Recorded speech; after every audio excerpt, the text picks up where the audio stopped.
अगर उसे पता चल गया कि फीस के पैसे। हाँ, कौन बताएगा उसे? कोई भी नहीं बताएगा। 2-4 दिन में रो धो के खुद ही चुप हो जाएगी। वैसे भी जिस तरह से मैंने उसे झाड़ा है, उसके बाद कम से कम मुझसे पैसे मांगने की तो जरूरत भी नहीं करेगी। आपकी बहन फीस पैसे भरे बिना चैन नहीं लेगी। अब्बू के आखिरी दिनों में वो अब्बू के साथ साथ थी। अब्बू की नोटों वाली पोटली भी उसी के पास थी। जब मैंने उससे पूछा कि पोटली कहाँ है तो कहती है सारे पैसे खर्च हो गए अस्पताल में। ये भी कोई बात है? अभी वो आपकी अम्मी की झुमकियां भी तो हैं, वो बेचकर फीस दी जा सकती है। किराए की तो इतनी बात नहीं, वो तो आप दे ही देंगे, लेकिन इस घर के आधे हिस्से का क्या करना है? जो किराए के आधे हिस्से पर अपना इतना हक जताती है, घर की बात आएगी तो तूफान खड़ा कर देगी।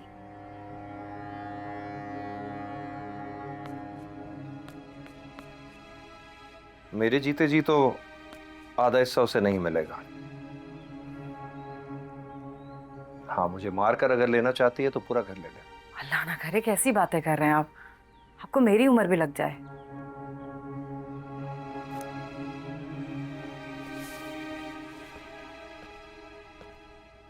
अंकल मुझे पता है इस तरह एक साथ 4-5 महीने का किराया एडवांस देना बहुत मुश्किल हो जाता है।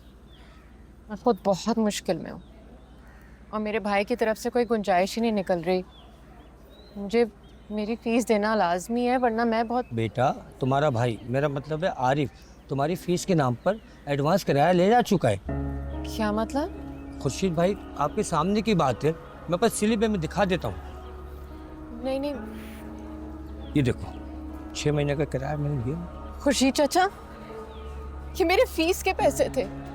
मैं कब से अपने भाई से मांग रही हूँ और वो मुझे कौन देगा? मैं किससे मांगूंगी? मेरी समझ नहीं आ रहा मैं क्या करूँ बेटा तुम्हारे लिए। 1 मिनट, इसका एक हल है मेरे पास।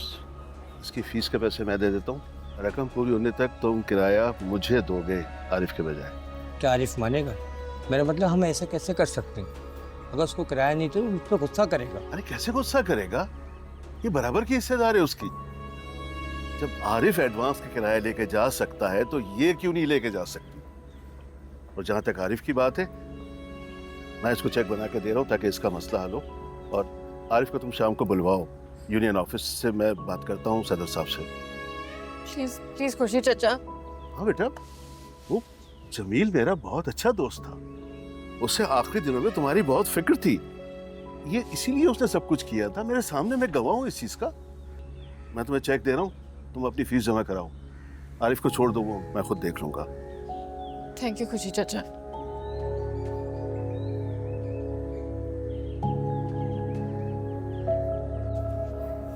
अम्मी, क्या हुआ? खैरियत है? बहुत गुस्से में अब लोग बात सुनने को तैयार ही नहीं है। ओह, तो ये तो वाकई मसला हो गया। नहीं तो क्या करेंगे? फांसी चढ़ा देंगे ज़्यादा से ज़्यादा।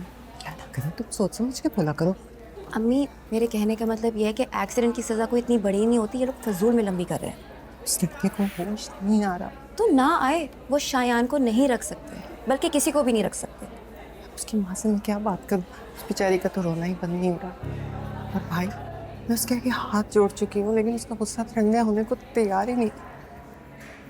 मेरा शायान। अच्छा अम्मी, क्या हो गया? इस तरह रोए तो मत ना। उनके पैरों में दुपट्टा रख के माफी मांगने को तैयार हूँ, लेकिन वो कुछ सुने तो। क्या कह रही हैं आप? फिल्म चल रही है यहाँ पे कोई? ये लोग हैं कौन जो आप अपना दुपट्टा उनके पैरों में रखेंगे? चले मेरे साथ, मैं उनसे बात करती हूँ।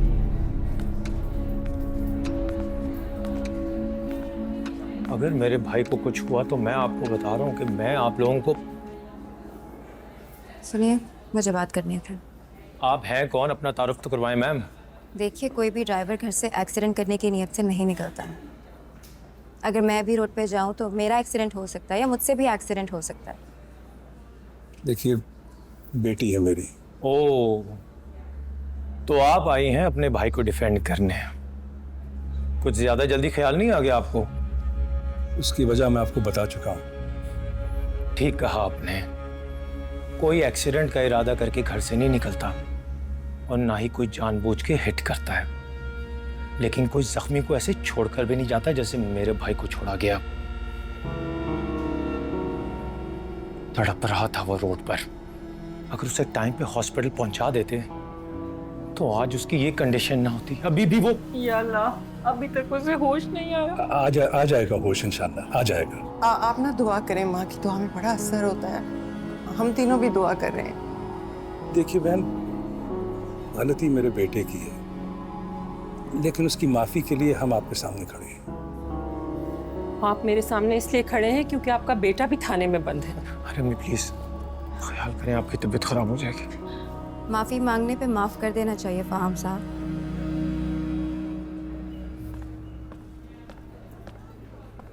आपके पेशेंट को होश आ गया। फहद को होश आ गया फहाम। अल्लाह ने आप पे बहुत करम किया है, आपके भाई को होश आ गया। और अल्लाह उसे जल्द सेहतयाब करेगा इंशाल्लाह। और जो मेरे भाई ने और हमने तकलीफ सही है वो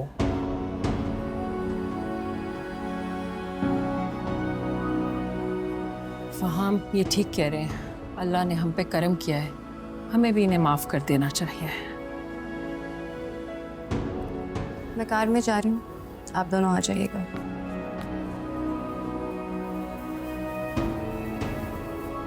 मुझे उससे मिलना है फहाम। जी अम्मी।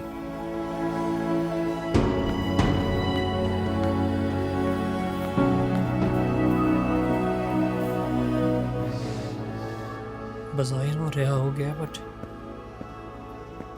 आई फील लाइक वो किसी शिकंजे में है। I don't know. क्यों, तुम कुछ नहीं बोलोगे अंसा? क्योंकि मुझे इस बारे में ना कोई बात करनी है ना कुछ सुनना है। लेकिन क्यों? तुम्हें नहीं पता? हद हो गई। मतलब हमने अपनी दिन रात की नींद, चैन, आराम सब उसकी खातिर लुटा दिया। उसने हमारे सारे किए किराए पर पानी फेर दिया और के हमारे मुंह पे मिट्टी डाल दी। चले जाओ तुम लोग यहाँ से। मेरा तो सारी रात खून खौलता रहा। ऊपर से घर वालों की डांट अलग सुनी मैंने। सारी ज़िंदगी इसकी शक्ल नहीं देखूंगी मैं। नो ब्रो, इसकी लाइफ में कोई तो इशू चल रहा है। इसके ताया का चेहरा देखा था? तो यार सभी के घर में इश्यूज होते हैं। कोई अपने दोस्तों को इस तरह ट्रीट करता है, ऐसे डिसरिस्पेक्ट करता है। भाई नहीं चाहिए था हमें उसका थैंक यू। कोई राह चलता इंसान भी होता ना, हम तब भी उसके लिए यही सब करते। और इनको देखो, हद ही कर दी इन्होंने तो।